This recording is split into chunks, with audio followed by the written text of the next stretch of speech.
Hello everyone, welcome back to my channel. तो हम लोग स्टार्ट करते हैं क्लास 10th का चैप्टर 2 मैथ का बहुपद चैप्टर। यही चैप्टर बहुत ज़्यादा इंपॉर्टेंट है। इसमें बहुत सारा ऐसा चीज़ है जो समझ में नहीं आता है, इसीलिए मैंने इसका एक इंट्रोडक्शन क्लासेस रखा है जिसमें आपको बारीकी से हर एक चीज़ के बारे में बताया जाएगा।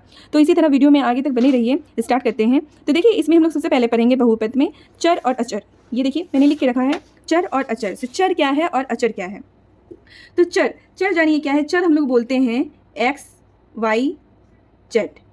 एक्स वाई जेड के मान को या फिर पी क्यू आर के मान को हम लोग क्या बोलेंगे, चर बोलेंगे, जिसका मान बदला जा सके। इसका जो अगर शॉर्टकट में इसका परिभाषा अगर जानिएगा तो जिसका मान को बदला जा सके उसको क्या कहेंगे, चर। और जिसके मान में कोई चेंजेबल नहीं किया जाएगा वो क्या है, अचर है। जैसे कि 1, अगर किसी का 1 अगर आंसर आया है तो उसको 1 ही बोलेंगे, हम लोग चेंज कर सकते हैं, नहीं कर सकते। लेकिन इसमें देखिए चर में क्या होता है, से एक्स का वैल्यू कभी 5 आता है, कभी 4 आता है, कुछ भी आ सकता है, वाई का वैल्यू कुछ भी आ सकता है और जेड का वैल्यू कुछ भी आ सकता है। इसी तरह अचर में क्या है, सो जिसका जो नंबर है वो वही रहेगा, वो चेंज नहीं होगा। जैसे आप 1 मान लिए, 0, 4, ये सब क्या हो जाएगा, अचर हो जाएगा। उसके बाद हम लोग चर और अचर के बारे में जानकारी हो गई है, तो हम लोग अब दूसरा में पढ़ते हैं कि बहुपद को कैसे पहचानें। बहुपद को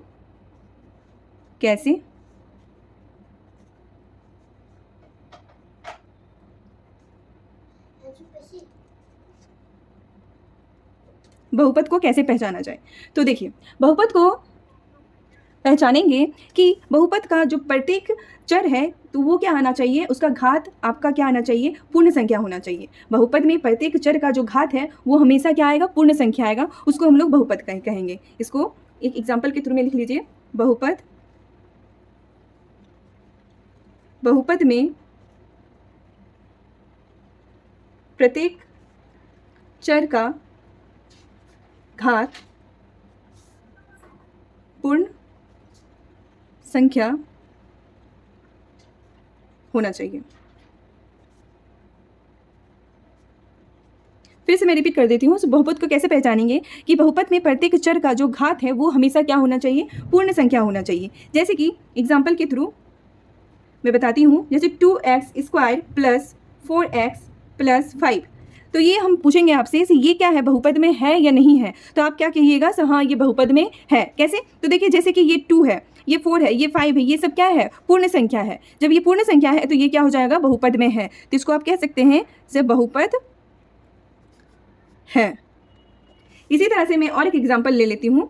4x² प्लस √2x प्लस 5, तो क्या आप ये बता सकते हैं ये बहुपद में है या नहीं है। तो देखिए मैंने इसका एग्जाम्पल क्या बताया था आपका, बहुपद में प्रत्येक चर का घात किसको बोलते हैं, तो पावर को बोलते हैं। तो देखिए इसका जो घात है 4x², तो इसका जो घात है वो क्या है, एक पूर्ण संख्या है, मतलब ये ठीक है, ये बहुपद में है। अब दूसरा भी चेक कर लेते हैं हम लोग। इसका जो घात है वो देखिए यहाँ पे कुछ नहीं लिखा हुआ है, इसका मतलब क्या है, 1 है। इसको हम लोग को नहीं नोटिस करना है, हमको घात पे नोटिस करना है। इसका घात क्या है, 1 है, मतलब 1 जो है वो एक पूर्ण संख्या है, मतलब ये भी बहुपद में है। इसी तरह करके सब इसका क्या है, तो ये बहुपद में है। आप कह सकते हैं ये बहुपद है, यहीं पे लिख देते हैं, ठीक। और एक एग्जांपल देती हूँ, ये भी आप बता ही देंगे। जैसे 4x² प्लस √3x, ये जो रूट अंडर है वो x पे भी दिया हुआ है, ठीक, प्लस 2, ये क्या बहुपद में है। अब बता सकते हैं ये जो है ये क्या बहुपद में है या नहीं है। तो ये बहुपद में नहीं है। कैसे, क्योंकि देखिए इसका तो पूर्ण घात, इसका जो घात है वो क्या है, पूर्ण संख्या है। लेकिन देखिए यहाँ पे जो x है वो क्या है, रूट अंडर में है। इसका जो x है वो रूट अंडर में है, और रूट अंडर का मान हमेशा क्या होता है, 1/2। लेकिन 1/2 क्या एक पूर्ण संख्या है, नहीं है ये एक पूर्ण संख्या। तो ये क्या है, ये बहुपद में नहीं है। तो इसको आप क्या कह सकते हैं, ये बहुपद में नहीं है, ये रॉन्ग हो जाएगा। ये आपको समझ में आ गया। तो बहुपद को अगर दिया जाए तो वो कैसे होगा, उसको कैसे पहचानेंगे, वो आप सबको पता चल गया। तो अब आ जाते हैं बहुपद के पद कैसे जानेंगे। 3 नंबर पॉइंट, बहुपद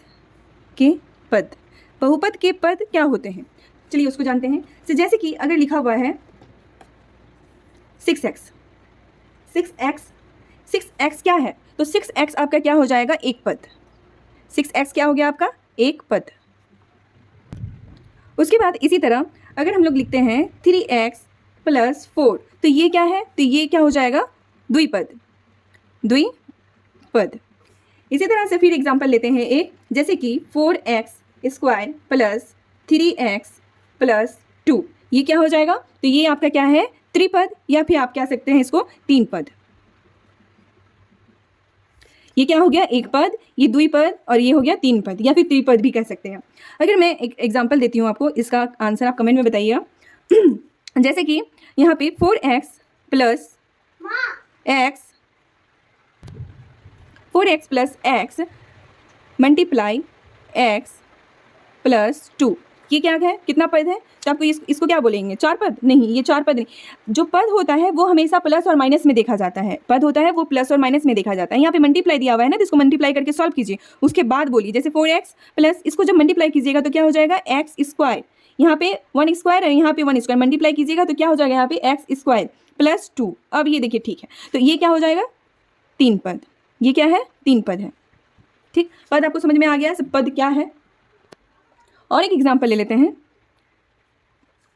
अगर लिखते हैं 12x² multiply x² plus 4y minus 4y plus 4, ये आप कह सकते हैं इसे ये कितना पद है? बता सकते हैं इसे ये कितना पद हो सकता है?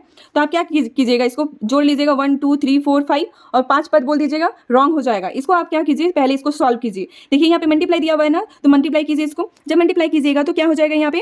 यहाँ पे मल्टीप्लाई तो पावर क्या होता है? ऐड होता है। तो यहाँ पे क्या हो जाएगा? 12x, और यहाँ पे पावर क्या हो गया? ऐड हो गया, मतलब पावर 4। ठीक, 12x पावर 4। यहाँ पे देखिए प्लस 4y और माइनस 4y, तो क्या हो जाएगा? कट हो जाएगा। प्लस 4y और माइनस 4y क्या होगा? हमेशा कट हो जाएगा। सेम नंबर रहे और सेम पावर रहे, तो और प्लस माइनस रहे तो वो हमेशा क्या हो जाता है? कट हो जाता है। ये कट गया तो बचा क्या? प्लस 4। तो अब बता सकते हैं इसे ये कितना पद है? तो द्विपद। कितना पद है? द्विपद। ठीक, इसमें आपको कोई दिक्कत है? आसानी से समझ में आ गया। अब आ जाते हैं नेक्स्ट 4 नंबर में। 4 नंबर में है बहुपद के घात। बहुपद के पद हो गया, अब बहुपद के घात। घात को समझते हैं, इसे घात क्या है? बहुपद के घात। ठीक, तो देखिए एक एग्जाम्पल के थ्रू मैं समझाती हूँ। जैसे कि लिखा हुआ है 8x² प्लस 4x प्लस 3। अगर हम आपसे पूछें से इसमें सबसे जो बड़ी घात है वो क्या है, तो आप कितना बताइएगा? इसका जो सबसे बड़ी घात है वो क्या है? 2। क्या है? 2। तो इसको हम लोग लिख सकते हैं, इसका जो घात है वो क्या है? 2 घात। ठीक, घात किसको बोला जाता है? तो पावर को बोला जाता है। इसी तरह से मैं एक एग्जाम्पल लेती हूँ, जैसे कि 9x² मल्टीप्लाई x का पावर 4 प्लस 5x। अगर हम आपसे पूछे इसमें से सबसे जो बड़ा घात है वो क्या है, तो आप क्या कीजिएगा? 5 है वही बड़ा घात है? नहीं, रॉन्ग हो जाएगा। क्या कीजिएगा? मल्टीप्लाई में है तो मल्टीप्लाई को सबसे पहले सॉल्व कीजिए। इसको जब सॉल्व कीजिएगा तो कितना आ जाएगा? 9, यहाँ पे कुछ नहीं है मतलब 1 है, तो 9 1 जा 9, यहाँ पे x, और जब मल्टीप्लाई में रहे और पावर रहे तो पावर क्या हो जाता है? ऐड हो जाता है। तो इसको ऐड कर दीजिए तो क्या हो जाएगा? 6 प्लस x का पावर 5। अब आप बोलिए इसमें से सबसे बड़ा घात क्या है, तो आंसर विल बी, घात क्या हो जाएगा आपका? 6 आंसर। ठीक, समझ में आ गया आप सबको? घात क्या है, पद क्या है, और चर अचर क्या है, और बहुपद को कैसे पहचाने। अब आ जाते हैं हम लोग 5वां नंबर, बहुपद का गुणांक। 5 नंबर में आ जाते हैं हम लोग, जानते हैं बहुपद का गुणांक। बहुपद का गुणांक क्या होता है? ठीक, जैसे कि मैंने आपसे एक क्वेश्चन किया, इसमें एक एग्जांपल ले लेते हैं, जैसे कि 7y plus 7y² equal to 7।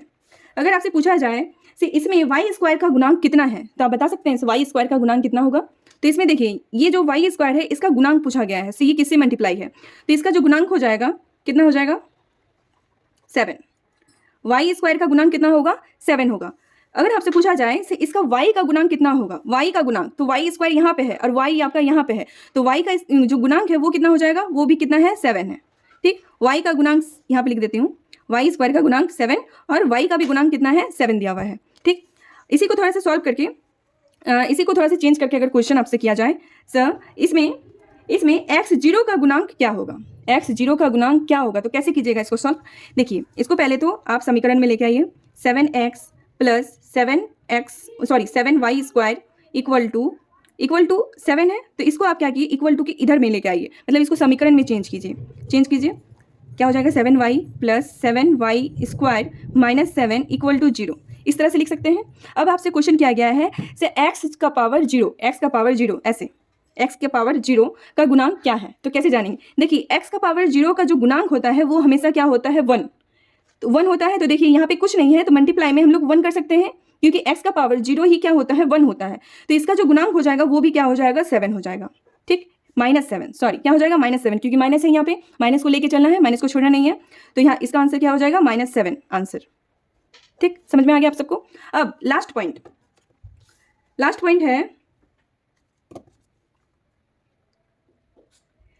है आपका बहुपद, व्यंजक और समीकरण। से बहुपद क्या है, व्यंजक क्या है और समीकरण क्या है, तो जानते हैं।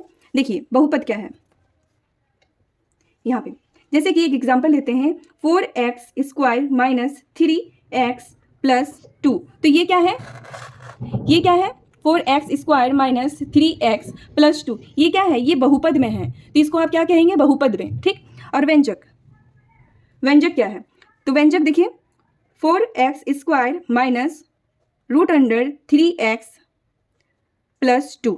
ठीक, अगर जिसका पावर अगर वो पूर्ण संख्या नहीं है, पूर्ण संख्या क्या है, तो देखिए पूर्ण संख्या हमेशा स्टार्ट होता है 0 1 2 3 4 5 और इस तरह से इन्फिनिटी मतलब अनंत तक, ये सब क्या है पूर्ण संख्या है। लेकिन इसका जो है व्यंजक का है, ये क्या पूर्ण संख्या में है, नहीं है, तो इसको क्या कहेंगे हम लोग व्यंजक कहेंगे। उसके बाद समीकरण क्या है, तो जैसे कि हम लोग लिखते हैं 4x minus 3x plus 2 square 4x² minus 3x plus 2 equal to 0। जब इक्वल टू 0 कर दिए तो वो क्या हो गया समीकरण में आ गया, और इक्वल टू 0 नहीं किए बस आपका जो नंबर रहा द्विघात समीकरण रहा, तो वो क्या हो गया बहुपद हो गया। और एक इंपॉर्टेंट चीज़ है इसमें कि जितना भी बहुपद है वो व्यंजक नहीं हो सकता है, लेकिन जितना भी व्यंजक है वो बहुपद और एक इंपॉर्टेंट है, जितना भी बहुपद है वो व्यंजक है, जितना भी बहुपद है वो क्या है व्यंजक है, लेकिन जितना व्यंजक है वो सब बहुपद नहीं होगा। ये बहुत इंपॉर्टेंट है, नोट कर लीजिएगा, नोट में लिख के इस तरह से एग्जाम में पूछ भी देता है। आप लोग कह सकते हैं सभी बहुपद व्यंजक होते हैं, लेकिन सभी व्यंजक बहुपद नहीं होते। ठीक, इस चीज़ को नोट कर लीजिएगा, बहुत इंपॉर्टेंट है। ये आपका हो गया जितना भी, ये रहा आपका इंट्रोडक्शन। ठीक, और इसका जो क्वेश्चन है एक्सरसाइज है वो मैं नेक्स्ट वीडियो में बताऊंगी, तो नेक्स्ट वीडियो तक बने रहिएगा।